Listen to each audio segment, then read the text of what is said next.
Hello, my name is Adrian Haberberg and I'm here to talk to you about research design and sampling.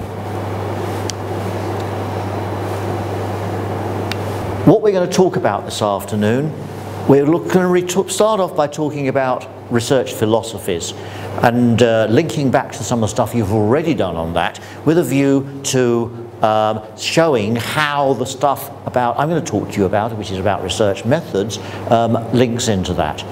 Secondly, we're then going to talk about the choice, and that's the real crux of what we're doing here today. We're going to talk about the choice of method, whether you're going to do a qualitative method or whether you're going to do a quantitative method. And I'm going to talk strongly in favour of favouring quantitative research, because that's really the way it works at master's level, but we'll talk about the pros and cons of both methods. Then we'll look at the way in which you can go about the gathering of the data, and I'm not going to spend a lot of time on that because it could easily devote an hour to that by itself, and it's probably best off if you look at what I do here as a form of guidance and then go back and consult your textbooks in order to get the gory details about each of those methods. Finally, then we look at how you are going to gather the data, in particular how you go about choosing the sample of the people you're going to talk to or interview or gather data about. And that is going to be the end point of this particular session. So let's put you in a certain amount of context. You've already done, I hope, the sessions that go before this, the first three. You'll have been taught about the stages in the research process. Now, the stuff we are going to be doing in the course of this clip is about how you conduct your research. So it's number 3 on that list on the left-hand side of the slide. Then going over to the right-hand side of the slide, we're talking about research methodology and the stages in that. Where we are today, we are talking about the ones that you'll see in orange on that slide. We're talking about gathering a sufficient rationale for your research design. So if you've understood what I'm saying today, you should be able to tell people why you have chosen a particular research design and why you have not chosen a different design. So that's the first thing. The second thing we are talking about is about how you then go on and choose, as I was saying before, the sample of people you talk to or examine, and then you'll talk about, we'll touch on issues about trustworthiness and reliability in terms of research, and we will also, and this is where we're going on the next slide, talk about issues about how you link this together with the research philosophy. Now, what have you been taught about research philosophy? And this is taken, I hope, from stuff you've seen before. You'll have been told that there are a number of potential ontologies that you can choose. You can actually choose a positivist ontology, and that traditionally that goes with a quantitative method. We'll sketch that link out a little bit more fully in a minute. You have been told that there is an alternative ontology called interpretivism, and that is associated with qualitative methods. And you've also been told that the choice of those two methods is largely, it's not dictated by your ontology. So it is possible to have a qualitative research with a positivist ontology. And that is true for people who are doing really advanced research. But for the most part, and I don't want to sort of insult you by downgrading what you're doing, because a master's dissertation is by no means an inconsiderable piece of work. It's something that is extremely intellectually challenging. But it's not necessarily the kind of challenge that you confront if you're doing a doctoral thesis, or the kind of challenge you confront if you're doing a fully fledged academic paper. So for your purposes, for your practical purposes, it's getting slightly simpler.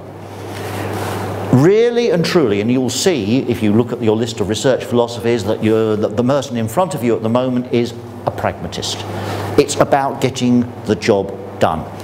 For your practical purposes, the things that we are looking for in when we mark your dissertations is that match between, on the one hand, your research objectives and your research question, those two as a kind of block, the things that you're meant to be achieving in your dissertation, and the way in which you design your research. And that's a practical match. And some of you may have the luxury of deciding that you are at heart a positivist, or you are at heart an interpretivist, but really and truly you are going to be dictated more by those practical considerations than you are by your philosophical preferences. So in practice, you are going to be making the choices that I picked out at the bottom of this slide. You are going to be choosing whether you are going to do a quantitative method, which implies a positivist ontology, or whether you're going to be doing a qualitative method, which implies an interpretivist ontology, or whether you're going to mix the two up, and there may be good reasons why you'd want to do that. So, let's start with qualitative research, which is what we find a lot of our students use as their first preference. When should you be doing qualitative research? Well, the first thing to look for is how new your research topic really is. Now, there's no reason why you cannot stumble upon something which is really never been looked at before. I had an example the other day from a project management student who had identified a genuine hole in project management theory, and a couple of my colleagues looked at it. We agreed that it really was genuinely new. So, when a topic is really new, when you really don't know what you are looking for, when you don't know what the concepts are, then the first thing you need to do is go out and do a broad-based qualitative investigation. And so qualitative research in those instances is really genuinely called for. In fact, there's no proper alternative. However, the second thing is, okay, if you really haven't an idea about how organisations are behaving in a particular context, let's take an example of that as well. It's relatively new for organisations to be making use of social media in their marketing strategies. People don't really yet, and okay, it may be that by the time you watch this they'll have got a better understanding, but people don't really know what drives consumer behaviour when they're stuck in front of their Facebook page and an advertisement crops up. Do they click onwards? Do they leave Facebook altogether? Or are they actually lured towards an interest in the product in question?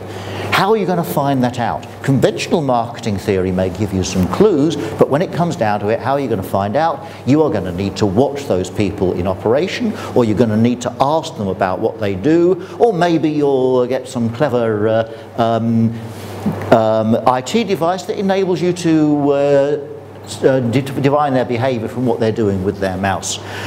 But the three things you've got to do there: watch them, get them to record or discuss what they do, or ask them open-ended questions. You aren't going to find out about those new kinds of behaviour unless you're able to do one of those three things. The third reason for doing qualitative research is if you really, whilst you can understand what the behaviour is, you don't necessarily know why. People keep smoking even though they see the statistics that tell them they are more likely to die early if they keep smoking. And there are various other effects. People keep eating. Why do they do that? Well, as a marketer, whether you're trying to sell them the stuff, or whether you're not trying to get them to avoid doing what harms them, you are still trying to understand what it is that is going to make them do what they do. And if it isn't obvious, you've got to ask them. So ask them in an open-ended fashion, because you don't understand their reaction. However, it is quite rare at master's level to to find yourself in that situation. And if, as it says in that italicized bullet point on the slide, if somebody else has already done this, then you don't need to do it. So if you are duplicating what has already been done, unless the whole topic is in its very early stages of development, you really are looking to take other people's topics and to develop their research in a different fashion. Now, okay, unless, for example, you are taking models of behavior that are developed for the United States and transposing them to places in Asia or Africa where behavioral norms are clearly different. And in those cases, yes, even though it's a well-researched topic, you might find a justification for doing qualitative research. Or of course, if you believe that what other people have come up with just doesn't make any sense and you want to check, then you can go back and do it again. That's a valid reason for doing qualitative research when it's already been done. There are, however, some bad reasons. And we do see those in our dissertations from time to time. It's perfectly plain that the main reason sometimes why people choose to do qualitative research is because they are scared of numbers. They don't like the idea of a spreadsheet, or they don't like the idea of a calculator. And of course these fears go very deep in some people. Now what I'm going to be trying to persuade you later in this session is actually that's not a very good reason for doing it, and that quantitative research is in many ways easier than qualitative, even if maths is not your strong point. But okay, the other thing is that some people use qualitative research as a bit of a shortcut. Believe me, and I've done both sides of this kind of research, it's not. It really isn't. And if you find that it is, if you think you can get away with just doing 2 or 3 interviews because they're long ones rather than short ones, terribly sorry. For a master's you need to do a bit more, and I'll come up with the gory details of that at some point as well. Now, let's talk about the positivists. Now, okay, cards on the table, I am a positivist. So I'm going to try and sell you on this stuff against the odds. But it can be done. Okay, when do you do quantitative research? When is the good time to do it? Well, first of all, it's when you are checking something that has already been done, or checking its applicability to a different context. And this is the classic master's level dissertation. You take a piece of research that has been done for large firms in the United Kingdom or the United States, and then you say, okay, do these concepts still work when you transpose them to medium-sized firms in Africa? So that is actually extremely useful research. But note what you're doing there. You're using existing concepts. You don't need to go and explore what the concepts are. You probably can use the same research instruments, the same questionnaires, the same methodology. And by the way, there's absolutely nothing wrong with doing that, as long as you make sure that the right sources appear in your lists of references. It's not plagiarism, and proper academics do it all the time.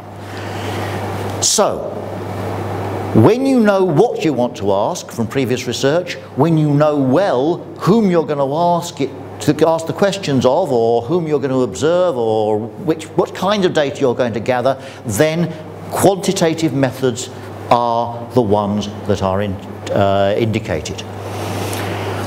Now, if you know who to ask, but you're not quite sure what you want to ask them for legitimate reasons, then you want to go for qualitative research.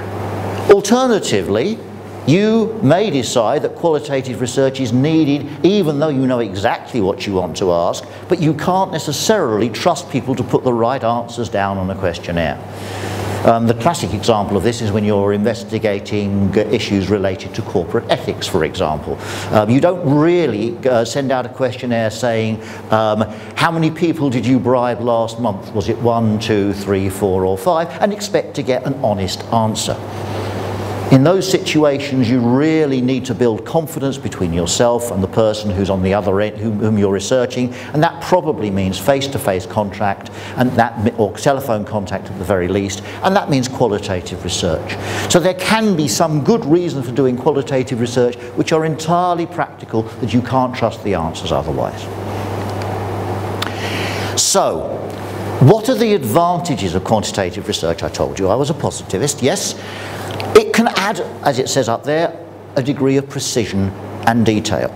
Now, the classic sequence of this, and I mentioned mixed methods in an earlier slide, is that you probably want to think about the extent to which the existing qualitative research paints a precise picture. Some research I've been doing at the moment, for example, talks about the behaviour of fashion designers here in the UK. Now, some of my colleagues did a qualitative study which indicated that these people fell into 4 groups. We went out and we pushed out a bundle of questionnaires, and it took a fair bit of doing, but at the end we came up with the idea that actually those 4 groups, although they did look plausible on the basis of the qualitative data, looked rather different when you amassed about 80 responses to questionnaire data. And we came up with some groupings, but they were significantly different from the ones we first thought of. So that's the kind of role, that's the interplay between qualitative and quantitative research. So you would want to do quantitative research to validate the results of an earlier qualitative study. The second thing is that at master's level you are almost always defining or redefining or refining existing theory, and if that's the case, then 9 times out of 10 you want a quantitative method. I've rarely come across a convincing rationale for doing qualitative research at master's level.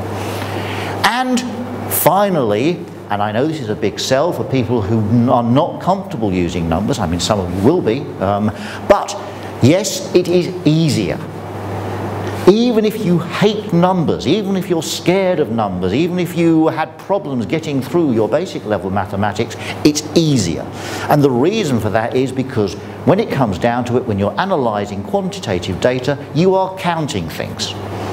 Now, every single person on this programme, every single person watching this video knows how to count. We've checked before we let you on, yes? So, what we need to do, therefore, is bring those fairly basic skills into play. And if you do that, and there's a bit of software which will help you as well, you will find that using quantitative methods is easier than the very, very, very difficult task of gathering qualitative data, and you've got some sessions coming up about that, and then making sense of what you found. Because that, trust me, is really, really tricky. It's very difficult now to make sense of all this in the abstract. So let's just try a few practical examples. There are 4 dissertation topics on this slide, and each of them is pretty close to ones that I've either supervised or marked over the last year or 2. Take 5 minutes and decide which of them do you think is best handled using a qualitative methodology. Which of them do you think is best handled using a quantitative methodology? See you again in 5 minutes.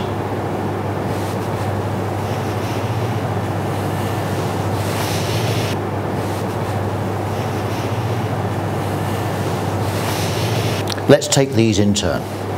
The first one, how well do Nigerian firms conform to current Western models of corporate governance? Well, on the one hand, we are dealing here with a fairly well-defined area of research. We know what corporate governance is. We have had a lot of studies about it, all the concepts. You can go around, you can find out what constitutes good corporate governance and what constitutes bad corporate governance, and what the consequences of each of those 2 things are. But most of that research, of course, has been conducted, like most management research, has been conducted in the United States and to a lesser extent in the UK and Europe. So when you take it to a place like Nigeria, which, you know, without being any way insulting to the people in Nigeria, there are issues there, issues relating to the way in which the government and the business interact, for example. So do you then take those same standards, or do you then say, okay, maybe we need to rebuild it from scratch? And that then comes down to your argument in your literature review. How different is Nigeria? Why is it different? If it really is that different, then you probably can justify a qualitative study here. Otherwise, you're looking at a quantitative one using the existing concepts that researchers before you have gone through and developed. Let's go now to a second one. How big a role does social responsibility play in purchasing decisions?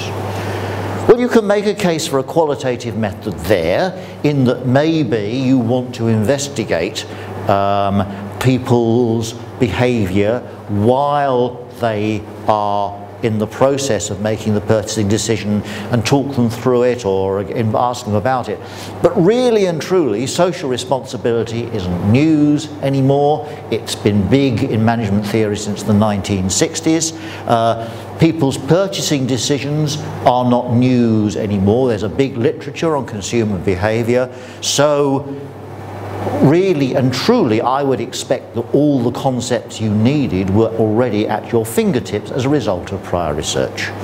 So that means that you would probably favour a quantitative method for this, in which you are taking certain known aspects of social responsibility and certain known aspects of consumer behaviour and merging the two together. The third one I've already mentioned a little bit when I was talking about whether you chose quantitative and qualitative methods. This one is one where people don't actually know what's going on to that extent, although by the time if you're watching this video about a year or so after I've made it, you may well find that that isn't true anymore. So it's up to you then, again, using your literature review, to determine how well understood these different concepts and behaviours are. And if you decide that they are still not well understood, and do bear in mind that your dissertation is going to be read by somebody that knows the answer to that question, if you decide that it's still not well understood, you can justify a qualitative method, as the people who I supervised doing this did. On the other hand, if by that stage management theory has moved on, management and theoretical understanding of what goes on has moved on, then you would want to use a quantitative method. The fourth one, well, my understanding of project management methodology is that these people understand a little bit about what constitutes the difference between a successful and an unsuccessful project. People understand a lot about what risk management procedures there are. So really and truly, you would be looking at a quantitative method here, and you would be looking then to make intelligent decisions about how you got your sample of projects to examine. You may not even think about qualitative research here, because really and truly what you're going to be looking at is documentary evidence, and probably numerical documentary evidence rather than qualitative evidence. Now let's go and look just at a couple of topics which I haven't really got time to cover in depth, but which are nonetheless very important in their own right. These are crucial topics, crucial questions that you need to address during your dissertation. When we look at your dissertation, we are going to be looking at whether you have achieved three things. And those are the three things in the white writing on blue background on the left-hand side of this slide. First of all, to what extent is your research reliable? So have you made your questionnaires in such a way that if somebody else were asking the questions and people outside your sample were answering them, would they get the same results? If they went and chose a different sample, would they get the same results by applying the same method that you have? So that's the first thing you look for. The second and third things relate to the validity of what you have found. In other words, have you really produced results that people can rely upon? Different concept of reliability. So, first of all, have you measured what you intended to measure? Can you take what you have done and say, okay, is it really the case that you have looked at the effect of advertising on people's behaviour on social networking sites? Have you asked them questions that adequately capture the kinds of things they might do if they are given, if they are confronted with an advertisement or an advertising logo whilst they are on Facebook or Twitter? Have you actually really measured what their likely responses are going to be? That means, have you chosen your questions right? Or if you're not using questions, if you are measuring things about a company, have you measured the right things? If you're looking to measure the outcomes, if you're looking to measure the outcomes in terms of performance, have you chosen the right measures of performance? Because there is a well-documented literature about that as well. Have you made sure that you have done whatever you can to eliminate bias on your part as the researcher? So have you made sure that you have not intimidated your people? Have you asked them leading questions in a way to get the results that you think ought to be the case? There's always that temptation. Even amongst seasoned researchers, there is always that temptation. Finally, once you've got those results, can you actually generalize them? Okay, if you've gone to speak to people in a particular company, in a particular industry, do those results generalize outside that company or outside that industry? If you've chosen a sample of individuals or corporations to talk to, how representative is that sample? Is it biased towards smaller companies? Is it biased towards people of a particular gender or ethnicity? And if so, does that matter? Now let's be very clear about this. The perfect piece of research never happens. You will never see a piece of research published that is 100% reliable, that hasn't got some issues with its internal validity and hasn't got some issues with its external validity. In order to get research done, and we'll go into this in a bit more detail when we talk about sampling in a moment, in order to get the job done, you have to make compromises. And those compromises are inevitable. It doesn't mean that your research is bad, and it doesn't mean that we are going to fail you on your masters. What it means, however, is you need to be honest and open with us about what the limitations of your research is. And you need to have thought it through. So, if you find out that 90% of the people who spoke to you are women who come from Poland, does that mean that you can generalize it to other women? Does it mean you can generalize it to the rest of Poland or to people of Eastern European extraction in general? You need to think that through. But what we are trying to do in the course of this session is to try and minimize the lack of reliability, to maximize the internal validity, maximize external validity within the limits of what is feasible. Second set of concepts, and again, here you have some quite long lists of different ways in which you can gather data. So, qualitative data, you can observe people in the flesh, that's ethnography. You can observe their behaviour on the internet, that's netnography. You can try and get them to keep diaries for you. You can ask them, interview them, and you can give a varying degree of structure to those interviews depending upon whether you just say, well, tell us what you feel about advertisements on the internet, or do you give them a structure which says, well, some people have found that when the advertisements on the internet are off-putting, would you agree? Under what circumstances do you click past the advertisement? Under what circumstances? So that's semi-structured. You are trying to guide the conversation. Similarly with a focus group, you are trying to guide the conversation. You have a group of people now, and you are sort of trying to structure the discussion in such a way as that you're trying to get them to be spontaneous, but spontaneously talking about the things you want them to talk about.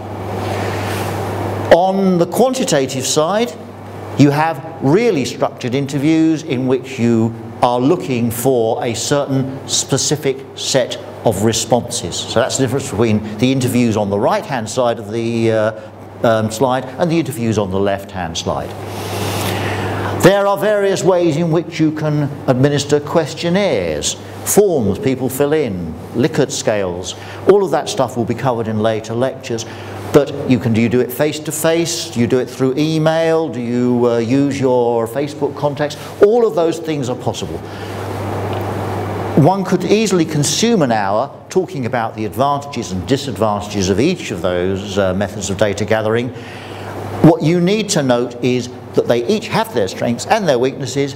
If you want to know which to choose, look them up and then make sure you come up with a reasoned choice when it comes to presenting us with your chosen method in your dissertation write-up. So now let's leave the choice of method behind and let's talk about choosing the sample. So what I will do in this half of the session is I'll take you through the basic concepts relating to sampling. I'll then talk about what kinds of sample there are, and I'll say that particular terminology until I get to it, and then talk about how large your sample needs to be, and that's part of that information is actually already given to you in the module handbook, but we can go over it again. So let's talk about the basics. The first step is to identify the target population, the group of things you want to know about. They may be people in a certain profession, or they may be companies of a certain size, or companies in a certain sector. So all the banks in Europe would be a target population. Or they may be readings of quality about a particular product by all the companies who are making that product in the United Kingdom. That's a target population. Now, you are not going to be able to look at every single reading about quality or every single bank. However industrious you are, however well connected you are, you simply are not going to have the time in the context of a real study to do all of that. So you have to choose a sample. How do you do that? Well, the first thing, of course, to do is know what you're choosing a sample of. So you start with a list, as big a list as you can of all the banks in Europe, or of all the quality outputs from the companies that you can identify within that particular industry, that particular sector. So you make a list if you can, and the aim is then to use that list as the basis of choosing a sample. So let me give you an example from my own research. I talked about fashion designers earlier on. Our target population, we were looking for fashion designers, and for particular reasons which I don't think I'm going to go into today, we are looking for organised fashion designers that work for very small companies. Those were the people we wanted to talk to, and we wanted to talk to them in the UK. How do you find them? Not as easy as you might think, actually, but there is this thing called London Fashion Week, and a lot of those people go there. So the first thing we look for is the list of organisations participating there, and then we bulk that up with directories and specialist websites, and eventually we got as complete a list of those people or those organisations as we could. And then we had to go and choose a sample. Now, okay, for more general things, you mentioned some of the possibilities there. The electoral register is a common way of identifying individuals in places like the United Kingdom. The telephone directory used to be But as you probably know, quite a lot of people don't have fixed line phones anymore. Most companies do, but quite a lot of individuals don't. So these things, the reliability of these things changes over time. Mailing lists, if you can identify a company that's identified active in marketing to those particular people or particular organisations, maybe you can sweet talk them into letting them use their mailing list. Letting you use their mailing list. You may not be able to find the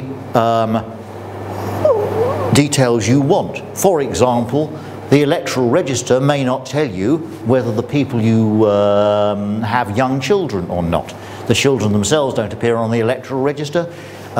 So you will, if you choose to contact them, you will put in your questionnaire or your interview a screening question. Do you have children between the ages of 2 and 5 years old? That's what is meant by a screening question. Bear in mind that you're not going to get a complete sampling frame unless you are very, very lucky. Most of them are incomplete. Even the ones that are professionally compiled, they're a year old, companies have moved, they've changed their phone number, they've gone out of business, they've merged, all of those things. So it's an imperfect world and you have to live in it. Now, once you've got a sampling frame, you can choose a sample. And there are two main ways of doing that. One is probability sampling, as it says there. Now, in probability sampling, what you are doing is using a method which says, okay, here is my list. I'm going to make it so that every single organisation or every single person on that list has a known probability of being chosen. It may be 1 in 1,000, it may be 1 in 10, depending on how long the list is. That's probability sampling. The second of them is non-probability sampling,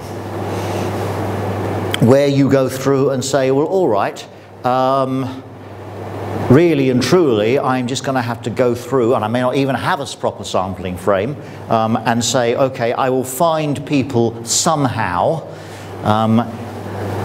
and I will do my best to make sure they're representative, but in the end, it's not proper probability sampling.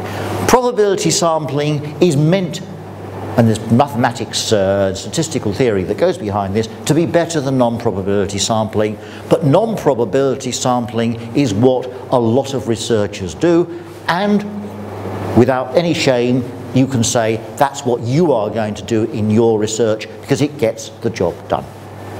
So let's start with probability sampling, which, as I said, represents kind of the gold standard, and if you can do it, please do.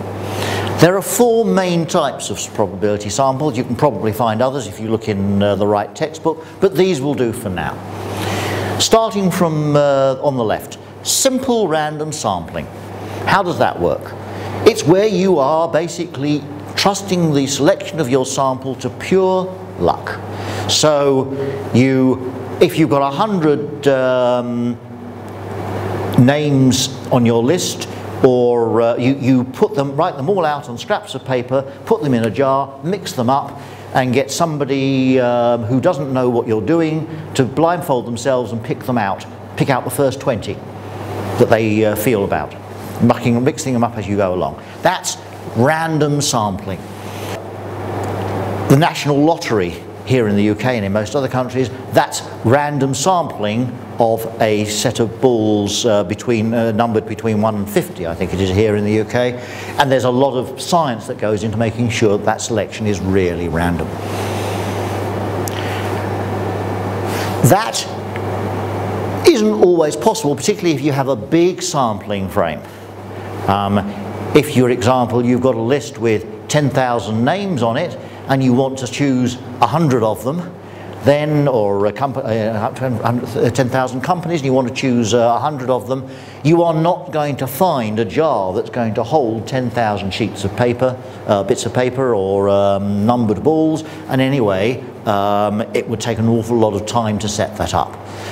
So, how do you do? The normal the best approximation to simple random sampling, the one that most people end up using if they go down that road, is systematic sampling.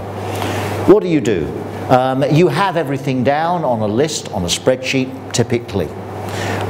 You decide how many of those of that list you are going to sample. Is it 1/100th of it? Is it 1,000th of it? Because of course, in a really big sampling frame like the population of the UK, maybe you're only looking for 100 or 1,000 names if you're trying to get a random sample. You then jumble that list up. And you can get things like Excel to do that for you if you want to. There's a random number generator in Excel. Then you use another piece of random number generating to choose a starting point between 1 and 100, and then you choose every 100th name on your scrambled up list, and that's your sample. And that's as close as you're going to get to proper randomness.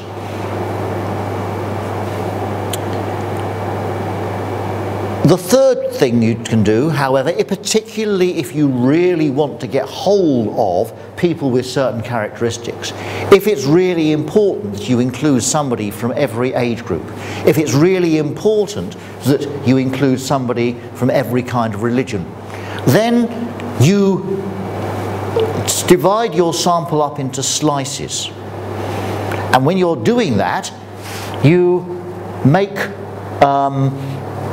once you've actually divided it up in slices, then you choose from at random, using probably a stratified methodology, from within each of those slices.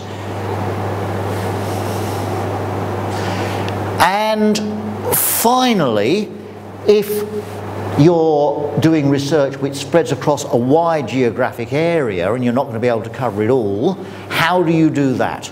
Well, one way of doing that is to divide them into some kind of clusters. Now, the typical cluster here in the UK would be a postcode area. And then, okay, there are, I don't know how many postcode areas there are in the UK, but let's say there's 500. You pick 5 of those areas and approach everyone in that cluster, or you pick a sample of clusters and then you sample from at random within addresses within that particular cluster. Now that's a relatively uncommon thing for the kind of research you are going to be doing, but it's the way in which you can get some form of genuine randomness. Now the point about randomness is that for external validity, for getting things which you can actually say, okay, we can generalize these results as much as we want, random sampling is the best, and the closest you can get to that, the better. So simple random sampling is really the gold standard for that. And if you've got a small sampling frame, then it's just about achievable. If it's not, if it's a bigger one, of course, then it can get very expensive and unwieldy, but typically then you will resort to systematic sampling, which is also good, and it's not that difficult or resource intensive to generate the sample. Stratified random sampling has a number of virtues. For reasons which I won't go into, but there is a lot of sophisticated mathematics which shows that if you've got a smaller sample, then stratified random sampling actually has lower errors than the two things, the gold standard routines that we're talking about, simple random sampling and systematic sampling. But it means you need to have the data on the strata. You need to know what it is you are looking for and be able to identify all the people between ages of 18 and 20, or all the people with particular religions, if that's where you're trying to go. If you haven't got the data, of course, you simply can't do this, and you're back to a bigger sample plus a screening question. If you're doing large-scale consumer research, then cluster sampling can have a lot of advantages. Otherwise, it can be a bit tricky. What about non-probability sampling?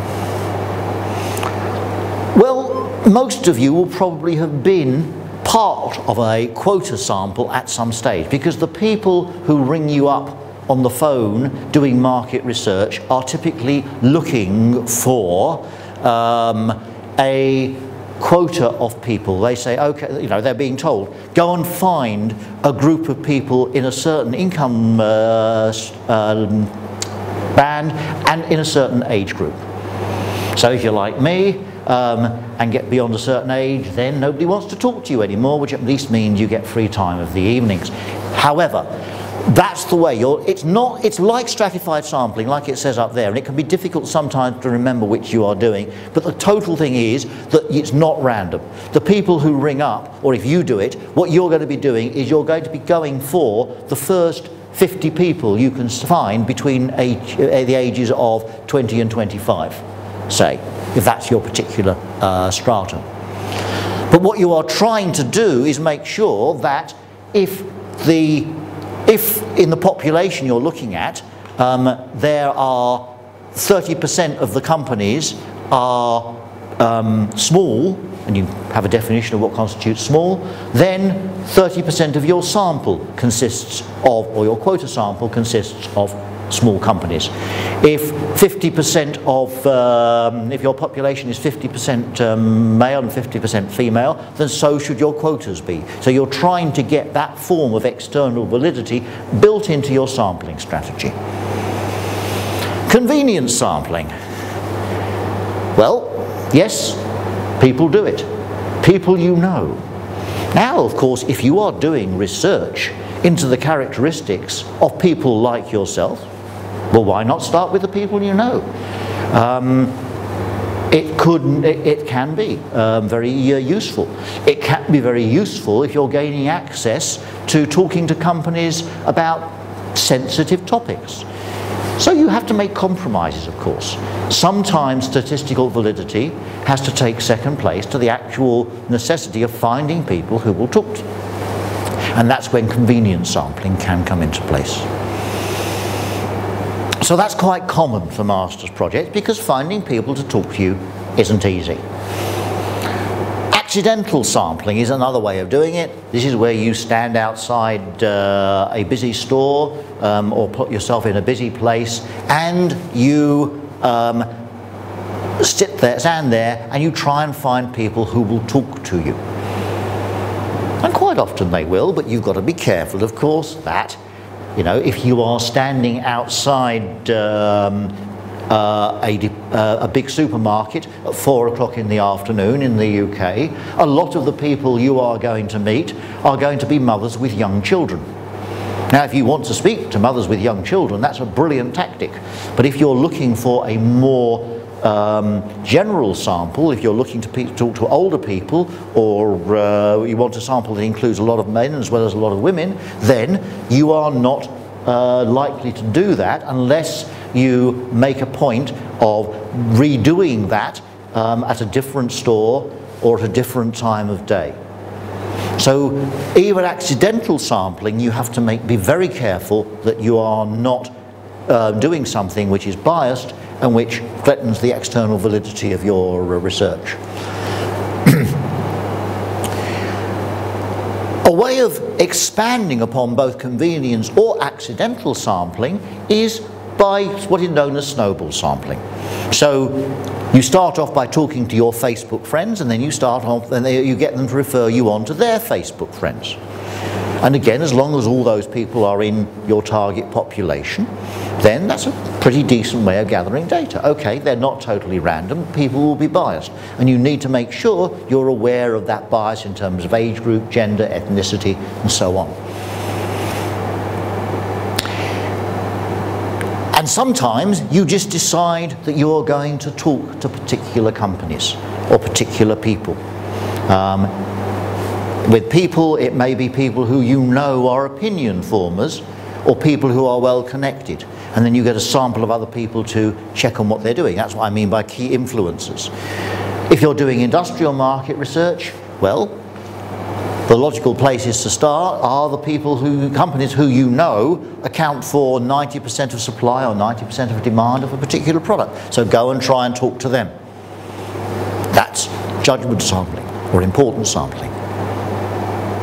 Now let's be very clear about this. Nobody is going to damn you or take marks off you for using a non-probability sample, because most of us have done so, and the reason for that is because in practical terms it is a very good way of getting the research done.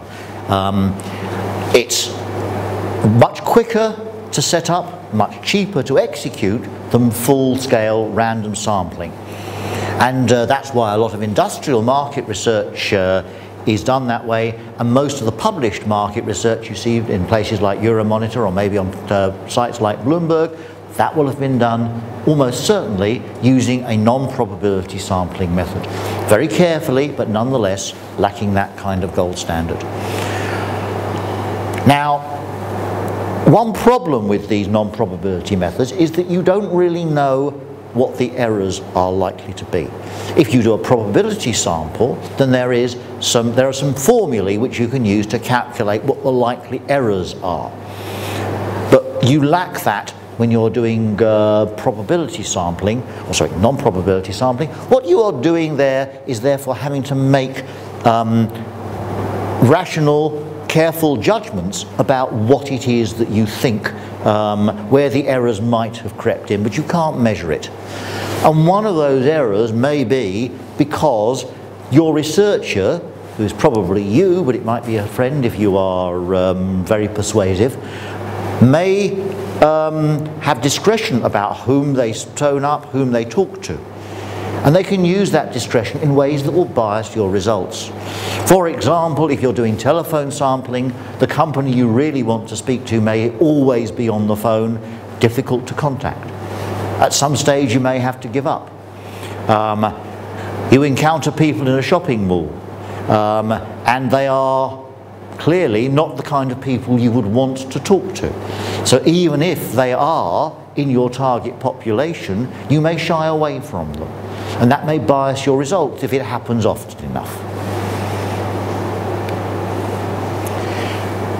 A question we often get asked is how big a sample should be. Now, we've got some guidelines about that. If you're doing a qualitative study, you are looking for about 8 hours of conversation or conversation equivalent, or maybe it's of observation. That, by the way, is quite a lot, because it's not just 8 hours you're sitting there and gathering it, it's 8 hours and more that you've actually got to pull apart meticulously what was going on in those 8 hours and try to make some sense of it. When I say quantitative research is easier, that's the kind of stuff I'm talking about. For a quantitative study, we are looking at, if you're gathering questionnaires, about 100 data points, about 100 questionnaires. That may sound like a lot, but you will find that if you're going to do any kind of statistical analysis on it, that's kind of the minimum. Now, I've seen master's students get away with less, but do bear in mind that, you know, anything below 20, 30, you're probably dicing with failure in terms of the credibility of what you're trying to do. Remember, you've got several months in which to do this. Now, there is a kind of a maximum as well. Bearing in mind that for reasons, you know, if you look at the mathematical theory, you find that it's not a question of finding an appropriate percentage of your target population. The validity of your results, the reliability of your results goes up the more people you talk to.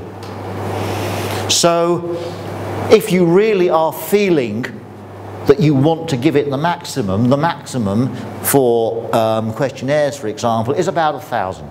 After 1,000 responses, it's not really worth gathering that many more.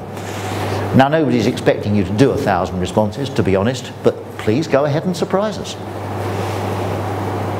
Now, in terms of the size of a random sample, again, there is mathematics that enables you to do that. The various marketing research texts, and the marketing research texts are better really for this than the normal how to do a project or how to do a master dissertation research texts on this particular point. Or you can find a variety of online tools. There's one on the slide which you can see, and if you follow that link. But rules of thumb.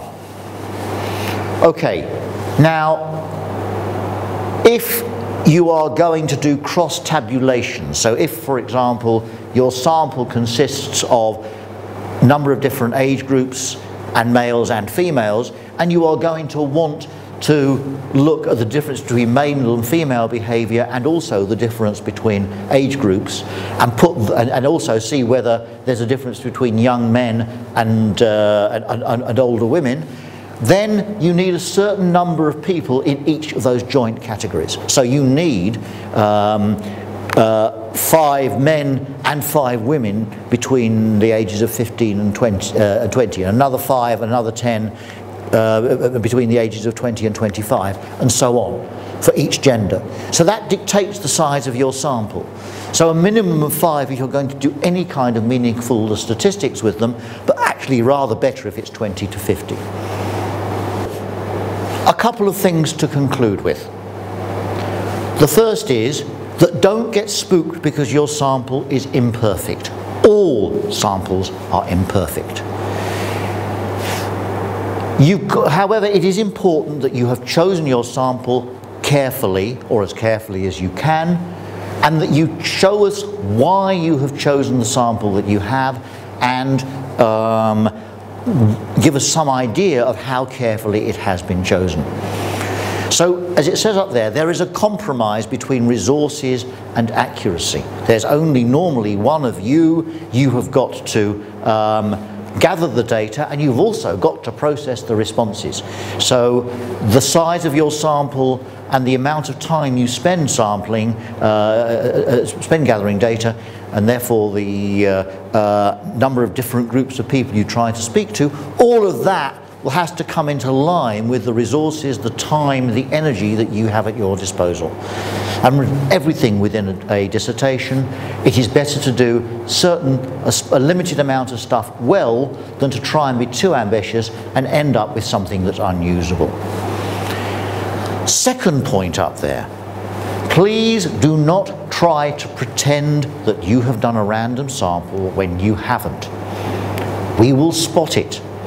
And if you claim to have done a random sample and you have made a mistake in understanding, you've mistaken, for example, an accidental sample for a random sample, then we will take marks off. You've got to get this stuff right. Be careful, be honest, be open about sources of bias. In other words, if you really have ended up with a sample that's overly biased towards female participants or overly biased towards people in a certain age group or with a certain background, just make sure that you understand it. I came up, for example, a student a year or so ago who had conducted what he felt was a very careful piece of research, and he conducted it in the dinner hall of a large rugby club. Now, rugby, for those of you who aren't aware of it, is a form of football played largely by white English middle-class people, at least here in the UK.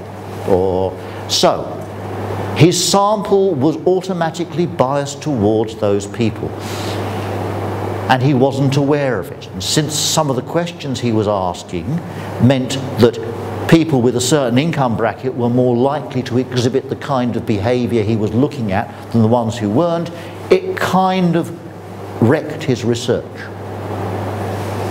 So be careful. Just be aware of it. If you've made a mistake, be honest about it, and if you then just sort of tell us what kind of errors that's introduced, and you've analysed your data carefully, it's not going to be a problem. And it helps also if you look at the people who aren't in your majority group.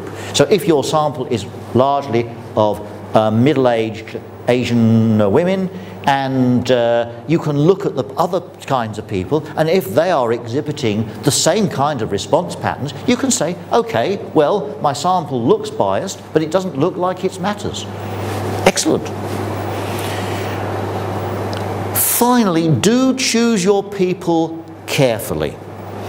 The example I used earlier about talking about corporate governance in Nigeria, somebody did that study, did it very carefully, but they were proposing to go out and talk to people quite low down in the organisations that they were interested in.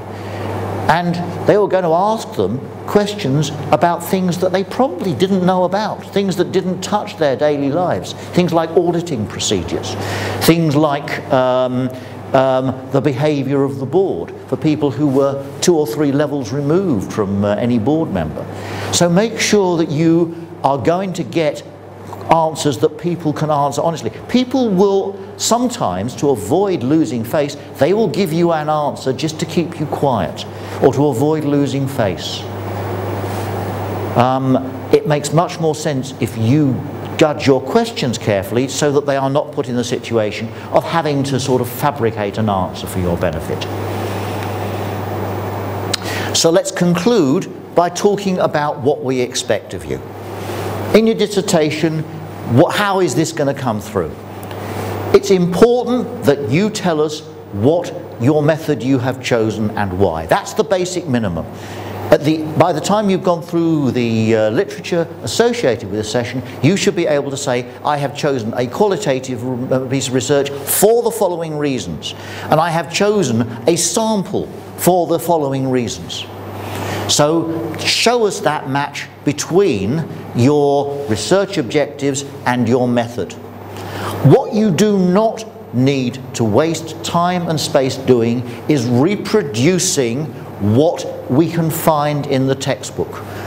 We know what the difference is, you know, the difference is between qualitative and quantitative, between positivism and interpretivism. You don't need to go into those definitions. You don't need to go in and tell us things that we can read in Bryman and Bell. Like it says on the slide, if we need a copy of Bryman and Bell, we'll buy one. You're not a photocopier. You're not doing a master's degree to learn how to become a photocopier. You're doing a master's degree to learn how to become a high-earning manager. Trust me, photocopiers don't earn very much. Finally, you need to report on what it is you have done. You need to tell us what your target population was and why you've defined it, as it says up there, in the way that you have. You need to talk about what sampling frame you have used, whether you've used a telephone directory, whether you have used an electoral register, whether you've used a list downloaded from a website somewhere. You need to tell us what kind of sample you have chosen, and please make sure you get that terminology right. Make sure you understand the difference between accidental and snowball and random and and so on. And yes, you've made compromises in choosing your sample. Yes, this is the real hard world out there, but in making those compromises, you have in some way impinged upon the validity of your research. Of course you have. Be honest about what you have done, be precise about what you have done, be thoughtful about what you have done, and I would look forward to marking your dissertation.